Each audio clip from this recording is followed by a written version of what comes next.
स्वागत है आपके चैनल विक्टोरियस एकेडमी में। और आज हम लोग बायोटेक्नोलॉजी एंड इट्स एप्लीकेशन का नेक्स्ट वीडियो पढ़ने जा रहे हैं, नेक्स्ट लेक्चर पढ़ने जा रहे हैं और हम नेक्स्ट वीडियो अपलोड करने जा रहे हैं जिसके में हम लोग पढ़ेंगे biotechnological applications in medicine. Medicine में हम लोग ये पढ़ेंगे कि how can we form genetically engineered insulin and what is gene therapy. ये दो टॉपिक आज हम लोग क्लियर करने वाले हैं। तो सबसे पहले बायोटेक्नोलॉजिकल एप्लीकेशन इन मेडिसिन में एक छोटी सी बात है, वो समझ लीजिए कि जो द रिकॉम्बिनेंट थेराप्यूटिक्स होते हैं, जो रिकॉम्बिनेंट मेथड से बनाए जाते हैं, बता चुके हैं यार रिकॉम्बिनेंट क्या होता है। जो फॉरेन डीएनए है उसका क्लोन बनाया जाता है, फिर उसको होस्ट सेल में डाला जाता है, वो प्रोडक्ट फॉर्मेशन करता है, इसी को तो रिकॉम्बिनेंट कहते हैं। तो the recombinant therapeutics do not induce unwanted immunological responses. सही बात भी है, जब भी कभी हम लोग हमारे शरीर में जब भी कभी कोई चीज बाहर से आती है तो जाहिर सी बात है कि वो हमारे शरीर में इम्यून रिस्पॉन्स देगी। ये क्यों बोल रहे हैं? ये इसलिए बोल रहे हैं क्योंकि पहले जब किसी को डायबिटीज होती थी तो जो स्लॉटर्ड कैटल होते हैं उनके पैंक्रियास का इंसुलिन हमारे शरीर में इंट्रोड्यूस होता था और हमारा शरीर इम्यून रिस्पॉन्स देता था। बड़ी प्रॉब्लम होती थी पेशेंट को। तो दिमाग में आया एक कंपनी को कि चलो हम लोग रिकॉम्बिनेंट मेडिसिन क्यों ना बनाए, हमारे पेशेंट्स को जो दिक्कत हो रही है, इम्यूनोलॉजिकल रिस्पॉन्सेज आ रहे हैं, ये ना है। तो रिकॉम्बिनेंट मेथड से बनी हुई दवाई आपके शरीर में कोई भी रिस्पॉन्स, इम्यूनोलॉजिकल रिस्पॉन्स नहीं देती। As a similar product isolated from non-human resource and used. Clear हो गया बेटा?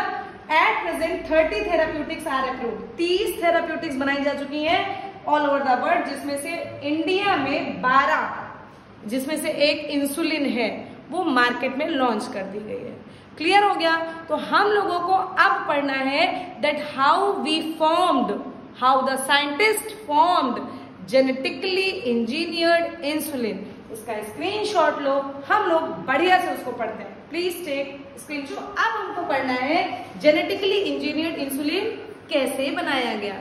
देखिए, हम पहले ही अभी ये बात कर चुके हैं कि शुरू में इंसुलिन को स्लॉटर्ड कैटल और पिग से निकालकर ह्यूमन में डाला जाता था डायबिटीज के पेशेंट्स में। ये बात तो पहले ही बता चुके हैं।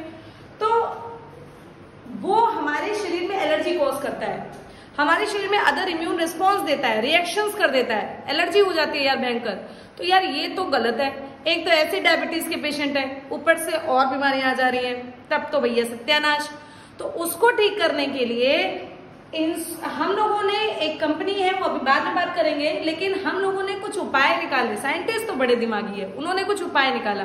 पहले इसके बारे में पढ़ते हैं कि आखिर इंसुलिन का क्या स्ट्रक्चर है, क्या साइंटिस्ट ने सोचा होगा, और फिर किस कंपनी ने किस सन में पहला ह्यूमन इंसुलिन कैसे बनाया। बड़ा क्या, क्यों, कैसे, कब हो रहा है, इसको बात करते हैं। पहले इसके बारे में समझते हैं कि earlier in diabetic patient insulin is extracted from slaughtered cattle and pigs. का मतलब शुरू में जो डायबिटीज के पेशेंट थे उनसे इंसुलिन निकाला गया स्लॉटर्ड कैटल और पिग से। सही बात है।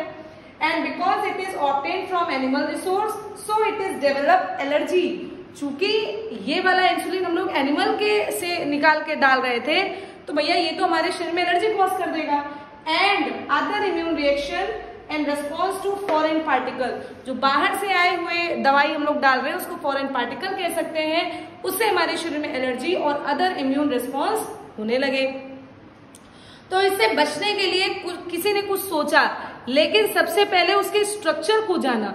हम लोग भी जानते हैं कि उनका स्ट्रक्चर क्या होता है। देखिए, इंसुलिन के अंदर दो चेन होती है।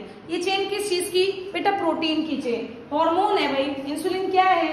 एक हार्मोन है और हार्मोन ज्यादातर प्रोटीनेशियस होते हैं, ऐसा नहीं है।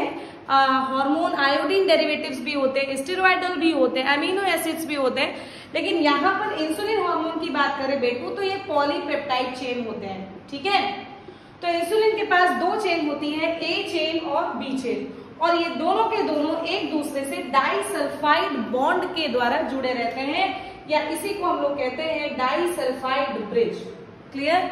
अगर मैमल्स में देखा जाए, मैमल्स जिनके पास मेमोरी ग्लैंड होती है जो अपने बच्चों को मिल्क फीड कराते हैं, अगर मैमल्स की बात करें ह्यूमंस को भी इन्वॉल्व करते हुए, तो इंसुलिन उनके शरीर में बनता है एज अ प्रो हार्मोन। जब भी कभी इंसुलिन बनता है तो वो इमेच्योर कंडीशन में बनता है, धीरे धीरे धीरे धीरे मेच्योर होता है। तो जब उसके स्ट्रक्चर को देखा गया, ये आपने स्क्रीनशॉट लिया तो बेटा ऊपर फिगर बनाया था, इसका स्क्रीनशॉट लीजिए, ये वाली लाइन बिगाड़ने वाले। ठीक, देखिए, जब भी कभी इन्होंने स्ट्रक्चर देखा तो इन्होंने देखा कि इस तरीके से, दो पेन ले लेना तो समझ में आएगा आपको। देखिए ये और ये चेन, ये ए चेन हो गई और ये बी चेन हो गई, ठीक, दो चेन है, ए चेन एंड बी चेन। लेकिन ये एक प्रो हार्मोन जो कि इमेच्योर कंडीशन में है, उसके पास एक एक्स्ट्रा स्ट्रेच भी है जिसको सी पेप्टाइड चेन कहते हैं। वो कैसे बनाएंगे, वो इस बी चेन को आगे बढ़ाते हुए बनाएंगे और इधर मिला भी देंगे। ये बी चेन है, थोड़ा रेड से यूज करेंगे तो आपको दिखेगा सी चेन अलग से। ये जो रेड वाली चेन आपको दिख रही है अलग से, ये सी चेन है बेटा, ये सी चेन है या सी पेप्टाइड चेन है, ठीक है। ये कब दिखती है, जब हमारे शरीर में नया नया इंसुलिन फॉर्म होता है उस कंडीशन में। फिर से इंसुलिन के पास दो पॉलीपेप्टाइड चेन होती है, ए चेन एंड बी चेन, ठीक है, ए चेन एंड बी चेन। और जब वो इमेच्योर कंडीशन में सिंथेसाइज होता है तो उसके पास एक दूसरी इमेच्योर चेन होती है जिसको सी पेप्टाइड चेन कहते हैं। जब भी कभी इंसुलिन हमारे शरीर में मेच्योर कंडीशन में आता है तो ये सी पेप्टाइड चेन हट जाती है, ठीक है। ये बात समझ में आई, आगे पूरी लाइन पढ़िए। In mammals including humans insulin is synthesised as pro hormone, pro का मतलब इमेच्योर, शुरुआती वाला, which is immature and have extra stretch called C-peptide chain. This C-peptide chain is not present in mature insulin. ये mature insulin में नहीं होता। तो एक कंपनी है, अमेरिकन कंपनी ई लिली, 1983 में उसने इसी बात को ध्यान में रखा कि हम लोग मेच्योर इंसुलिन सीधे बनाएं, इमेच्योर इंसुलिन ना बनाएं। सीरियस भाई, ये काम तो मेच्योर इंसुलिन करेगा ना, इमेच्योर इंसुलिन तो करेगा ही नहीं। तो हम लोग क्यों ना लैब में मेच्योर इंसुलिन बनाएं और उस दवा को इंट्रोड्यूस कराकर पेशेंट्स की जान बचाएं। समझ में आया? तो भैया इसका स्क्रीनशॉट लीजिए, है ना, फिगर विगर बना लो। इसका स्क्रीनशॉट पहले ले लिया होगा, इसका स्क्रीनशॉट लो। अब देखो कि आखिर कैसे मेच्योर इंसुलिन बनी। So please take screenshot. हम लोगों ने पढ़ा कि ई लिली कंपनी में दो चेन्स को कैसे बनाया गया और कैसे दवा बनी, पढ़ते हैं ना। ई लिली एक अमेरिका की कंपनी है बेटा। 1983 में इन्होंने ये दिमाग लगाया कि ह्यूमन की बॉडी में तो नेचुरली ए चेन बी चेन बनता ही है, इमेच्योर कंडीशन में उसमें सी पेप्टाइड चेन भी बनता है, लेकिन जब वो मेच्योर होकर अपना काम करती है तो सी पेप्टाइड चेन रिमूव हो जाती है। तो क्यों ना डायरेक्टली हम लोग ए चेन बी चेन को सिंथेसाइज कर लें। अच्छा, ये ए चेन बी चेन मतलब क्या है, देखिए जरा कि जो ए चेन होती है उस चेन में, एक चेन में 30 अमीनो एसिड्स होते हैं और जो बी चेन होती है इसमें 21 अमीनो एसिड्स होते हैं। तो यहाँ से आपको एक बात और समझ में आई, ये बात एनसीईआरटी नहीं लिखती है बेटा, जानकारी के लिए, कंपटीशन आपको आगे देने ही देने, तो उनमें ये सब चीजें पूछ जाती है कि इंसुलिन में टोटल कितनी चेन्स होती, कितने अमीनो एसिड्स होते हैं। तो आपका आंसर होगा 51 अमीनो एसिड्स, ठीक है। ए चेन बी चेन, अरे ए चेन में 21 मान लो, बी चेन में 30 मान लो, इसमें कोई बहुत ज्यादा सिग्निफिकेंसी नहीं है कि आप लोग एकदम ए चेन में 30 होते हैं उसमें, इसको आप इंटरचेंज कर सकते हो। लेकिन ये जान लो कि एक किसी चेन में 30 अमीनो एसिड होते हैं, 30 अमीनो एसिड्स होते हैं और एक चेन में 21 अमीनो एसिड्स होते हैं। क्लियर हो गया? अब इस चेन को बनाया कैसे गया? इस चेन को हम लोगों ने PBR 322 में रिकॉम्बिनेंट मेथड से ए चेन और बी चेन को सिंथेसाइज किया। तो बेटा डीएनए से हम लोगों ने PBR 322 का यूज करके, PBR 322 को यूज करके ए चेन बनाया, ठीक है। ए चेन 30 अमीनो एसिड वाला सिंथेसाइज किया गया और बी चेन भी सिंथेसाइज कर लिया लैब में, ठीक। अब इसको इंट्रोड्यूस कराया हम लोगों ने प्लाज्मिड वेक्टर PBR 322, याद करो पढ़ा चुके हैं बायोटेक्नोलॉजी में। इंट्रोड्यूस कराया ई कोलाई के PBR 322 में। तो इसको आपने ई कोलाई बैक्टीरिया के अंदर इंट्रोड्यूस करा दिया,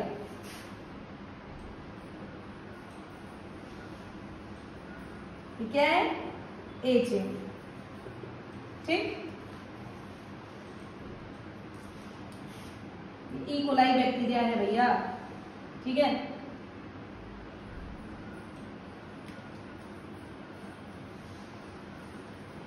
ठीक है, करा बी चेन, ए चेन और बी चेन को इंट्रोड्यूस करा दिया आप लोगों ने। ए चेन बी चेन पहले बनाया, और उसके बाद इसको इंट्रोड्यूस करा दिया प्लाज्मिड ऑफ ई कोलाई में। अब ये ए चेन बनाएगा, बी चेन बनाएगा। इस ए चेन बी चेन को निकालो, उनको कंबाइन कराओ डाइसल्फाइड बॉन्ड से, और डाइसल्फाइड बॉन्ड को बनाने के बाद आपका ह्यूमन इंसुलिन बनके तैयार। भाई ये सब है बहुत आसान, आप लोग इसमें पता नहीं क्यों इतना झंझट करते हो कि नहीं समझ में आ रहा। मुझे तो ये सब बहुत ही आसान लगता है, पढ़ाने में भी और अपने टाइम में पढ़ने में भी। ठीक, चलिए देखिए क्या बताया गया कि अमेरिकन कंपनी ई लिली ने 1983 में सबसे पहले ए चेन और बी चेन को सिंथेसाइज करवाया, जिसमें ए चेन में 30 अमीनो एसिड थी, बी चेन में 21 अमीनो एसिड थी। क्लियर? फिर उसको प्लाज्मिड में, प्लाज्मिड ऑफ ई कोलाई, ये क्या है, ये प्लाज्मिड ऑफ ई कोलाई है, उसमें इन्होंने इंट्रोड्यूस करा दिया। और ई कोलाई जानते हैं आप हर 20 मिनट में डबल टिबल बढ़ता जाता है, तो इस वाले से क्या क्या चेन एक्सट्रैक्ट किया, एक्सट्रैक्शन ऑफ क्या किया, a chain, extraction of a chain निकाल लिया, यहां से एक्सट्रैक्शन ऑफ बी चेन निकाल लिया, और जब दोनों चेन निकल आई तो उसको आपने डाइसल्फाइड बॉन्ड से जोड़ दिया। पहली ह्यूमन इंसुलिन, जिसको ह्यूमलिन नाम से नवाजा गया, पहली दवा बनके तैयार हुई थी। तो पहली ह्यूमन इंसुलिन का नाम ह्यूमलिन। कैसे बना, समझ में आया कि नहीं आया? एक बार रिवाइज करें फटाफट। देखिए, सबसे पहले आपको बताया गया कि जो की जो डायबिटीज के पेशेंट थे, शुरू में उनको स्लॉटर्ड पिग और कैटल से निकालकर इंसुलिन डायरेक्टली डाल दी जाती थी, तो भैया इम्यून रिस्पॉन्स आने लगता था, हमारे शरीर में एलर्जी हो जाती थी। तो क्या किया गया, तो हम लोगों ने क्या, अमेरिका की मान्यता है, 1983 में ये सोचा कि चलो पहले तो स्ट्रक्चर देखें इंसुलिन का क्या होता है, तब हम लोग कहीं इसको बना पाएंगे। तो ह्यूमन इंसुलिन में देखा गया कि 2 पॉलीपेप्टाइड चेन होती है, ए चेन बी चेन। लेकिन जब वो प्रो हार्मोन होता है, मतलब शुरू में इमेच्योर बनता है, तो उसके शरीर में एक एक्स्ट्रा स्टेज पाया जाता है जिसको सी पेप्टाइड चेन कहते हैं। लेकिन मेच्योर होने पर अगर आपसे ये फिगर अगर आ जाए तो ये बेटा इमेच्योर इंसुलिन है, ठीक है, ये इमेच्योर इंसुलिन है। फिर आपको ऐसी चेन मिल जाए, मतलब ब्लैक कलर से ही बना देना, नहीं तो गड़बड़ हो जाएगी। फिर अगर ब्लैक कलर की ऐसे 2 चेन ऐसे बना दे, ये ए चेन है और ये बी चेन है, और आपको तीसरी एक ही ऐसे निकाल के दिखा दें, ये आपकी सी चेन है। ठीक, तो जब मेच्योर हो जाता है तो ये सी चेन ए चेन और बी चेन से अलग हो जाती है।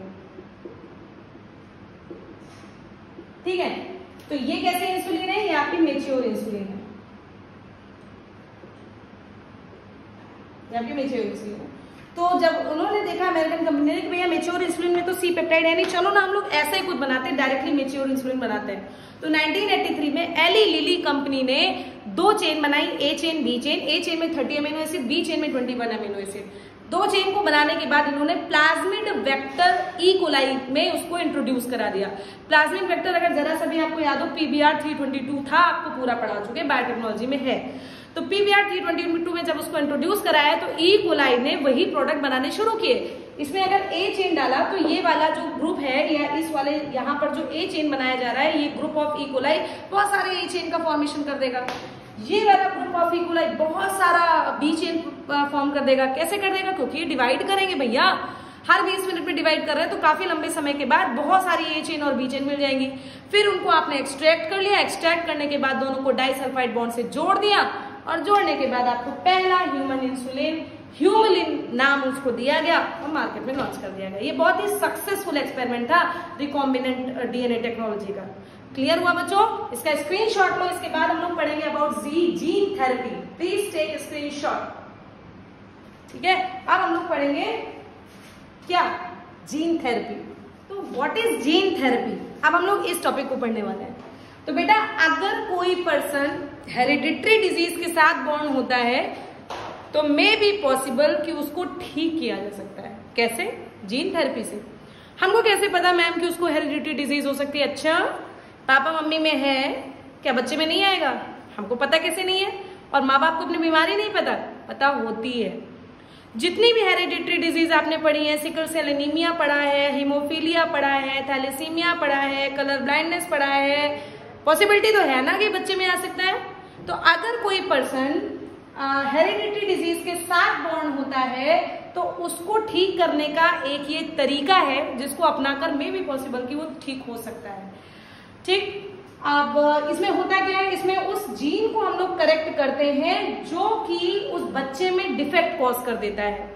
मैम हम कैसे जानेंगे? अच्छा, सब कुछ पता होता है बेटा। एम्ब्रियोनिक कंडीशन में उस जीन के डिफेक्ट को ठीक किया जा सकता है।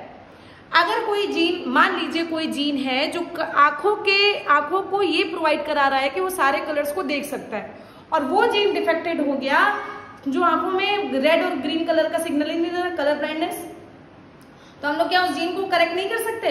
कर सकते हैं भैया। तो उस डिफेक्टेड जीन की जगह नॉर्मल जीन डाल दो, बच्चा ठीक।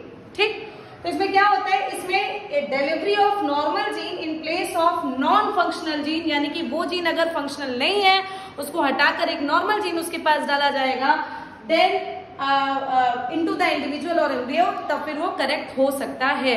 क्लियर हो गया?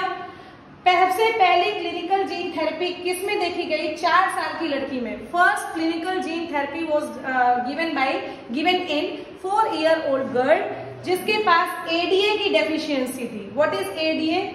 एडीए का फुल फॉर्म होता है, यहां लिख दे रहे, एडिनोसिन डीएमिनेज। ठीक है, एडिनोसिन डीएमिनेज ये एक एंजाइम है बेटा, याद रखना आप लोग। एडिनोसिन डीएमिनेज ये एंजाइम है। एडीए की डेफिशिएंसी थी किसके पास? इस लड़की के पास, जिससे उसके शरीर में और इसकी कमी से एक प्रॉब्लम क्रिएट हो रही थी जिसको SCID कहते हैं। इसका फिर फुल फॉर्म क्या है? Severe combined immuno deficiency.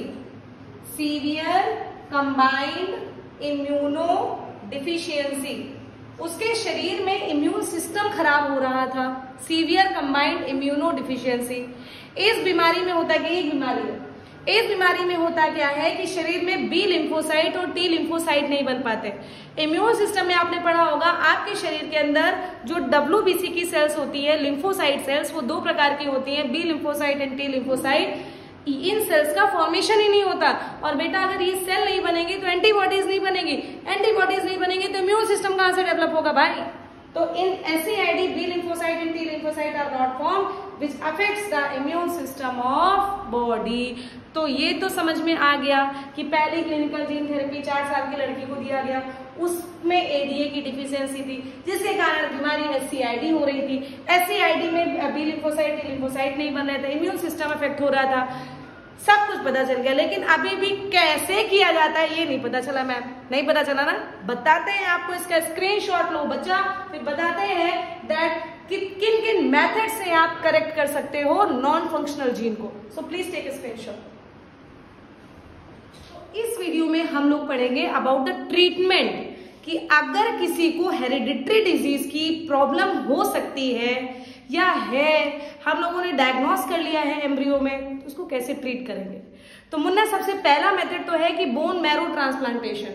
आप लोगों को पता है कि जो बोन मैरो होती है इसके अंदर ही ब्लड सेल्स का फॉर्मेशन होता है। कौन सी ब्लड सेल्स? सारी blood cells, platelets, RBC, WBC, सबका सिंथेसाइजेशन होता है बोन मैरो में। तो आपको पता है कि जो SCID बीमारी है, जो इसके अभी जो बताया है अभी थोड़ी देर पहले कि SCID नाम की बीमारी में बी लिम्फोसाइट, टी लिम्फोसाइट नहीं बन रहा है, तो भैया हमने बोन मैरो ही डाल दिया उसके अंदर, और बोन मैरो डाल दिया तो जाहिर सी बात है उसके अंदर ब्लड सेल्स तो बनेगी ही बनेगी और ये प्रॉब्लम क्योर हो जाएगी। लेकिन बोन मैरो ट्रांसप्लांटेशन भैया कोई हलवा मेथड थोड़ी ना है, इसके लिए बहुत सारी ब्लड चेकिंग, फिर टिश्यू चेकिंग, बहुत सारी चेकिंग होती है, और तब भी बोन मैरो डोनर ही नहीं मिलता, और मिल भी गया तो थोड़ा सक्सेस रेट भी कम है इस ऑपरेशन का। क्लियर? लेकिन फिर भी एक ऑप्शन तो है कि बोन मैरो ट्रांसप्लांटेशन से हम लोग इस बीमारी को क्योर कर सकते हैं। फिर है एंजाइम रिप्लेसमेंट थ्योरी। ये तो बड़ी सस्ती बात है कि जो एडीए एंजाइम है उसको डायरेक्टली इंजेक्शन में भरा, पेशेंट में डाल दिया, डायरेक्टली मेथड।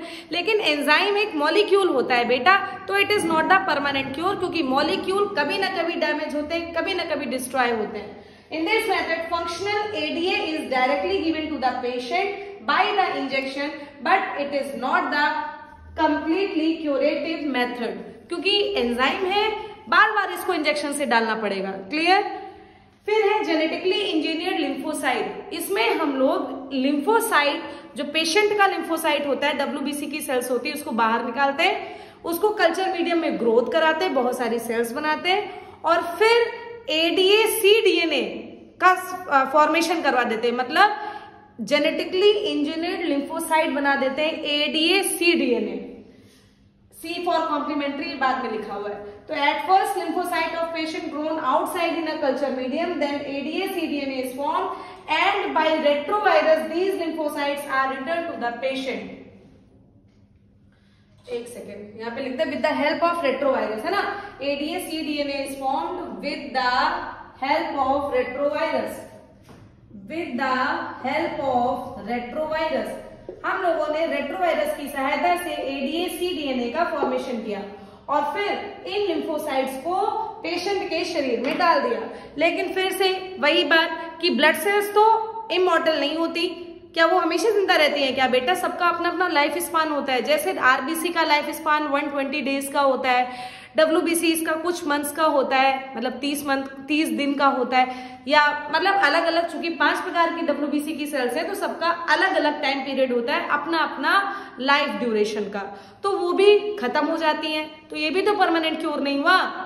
आपने इतनी मेहनत की, जेनेटिकली इंजीनियर्ड लिम्फोसाइट बनाई, लेकिन वो भी परमानेंट नहीं है। देखिए फिर से, at first lymphocytes of patient grown outside in a culture medium, then ADA cDNA is formed with the help of retrovirus and these lymphocytes are returned to the patient, but because these cells are not immortal, मतलब ये हमेशा जिंदा नहीं रहती, so it is also not the permanent cure। तो बेटा ये भी तो परमानेंट नहीं है। फिर इतने सारे इलाज हैं लेकिन परमानेंट नहीं, ये ज्यादा सक्सेस नहीं है, ये परमानेंट नहीं है, ये भी परमानेंट नहीं है, लेकिन एक मेथड है जो परमानेंट है। ये कौन सा मेथड है? अगर मैरो सेल से, बोन मैरो सेल से वो जीन आइसोलेट कर लिया जाए जो एडीए को बनाता हो और उस जीन को एम्ब्रियोनिक कंडीशन में उस बच्चे में डाल दिया जाए। जब बच्चा एम्ब्रियोनिक कंडीशन में रहे तभी डाल दिया जाए। अरे माता पिता को अगर वो बीमारी होगी तो पॉसिबिलिटी है कि उस बच्चे में भी वो बीमारी हो। तो हम लोग डायग्नोसिस के भी बहुत सारे तरीके बच्चे में पता लगा लेते हैं कि इसमें अगर कोई ऐसी बीमारी हो तो हम लोग एम्ब्रियोनिक कंडीशन में ही ये जीन थेरेपी कर सकते हैं। तो the permanent cure if gene is isolated, बेटा मेन जीन थेरेपी यही है। तो if gene is isolated from the marrow cells producing ADA and then introduced into the cells of early embryonic stage, तो भैया ये तो परमानेंट क्योर है। समझ में आया? तो ये 4 मेथड्स हैं मुन्ना जिसके थ्रू हम लोग थेरेपीज कर सकते हैं, एडीए की कमी को पूरा कर सकते हैं। But this is the gene therapy जिसकी मदद से एक परमानेंट इलाज पॉसिबल है। क्लियर हुआ? तो बस आज के लिए इतना ही रखेंगे मुन्ना। सभी को मेरी तरफ से ऑल द बेस्ट। पढ़ते रहो, बढ़ते रहो। त्योहारों का सीजन आ ही चुका है लेकिन फिर भी अपनी पढ़ाई नहीं छोड़नी है, जम के पढ़ना है। क्लियर? पढ़ना भी है, मस्ती भी करनी है, पटाखे भी छुड़ाने, सब कुछ करना है। अपने अपने टाइम पर होता है। जो लोग कहते हैं पटाखे नहीं छुड़ाएंगे, पोल्यूशन होता है, भाई करेंगे, वो भी करेंगे, थोड़ा करेंगे, है ना। एंजॉयमेंट भी जरूरी है, पढ़ाई भी जरूरी है, ईश्वर को मानना भी जरूरी है, एवरीथिंग। तो तब तक के लिए मेरी तरफ से पढ़ते रहो, बढ़ते रहो का नारा तो लगता ही रहेगा। आप लोग अपने बोर्ड के पेपर की तैयारी करो अभी से, ठीक? तो मेरी तरफ से सभी को all the best once again. Take care, bye bye, thank you so much.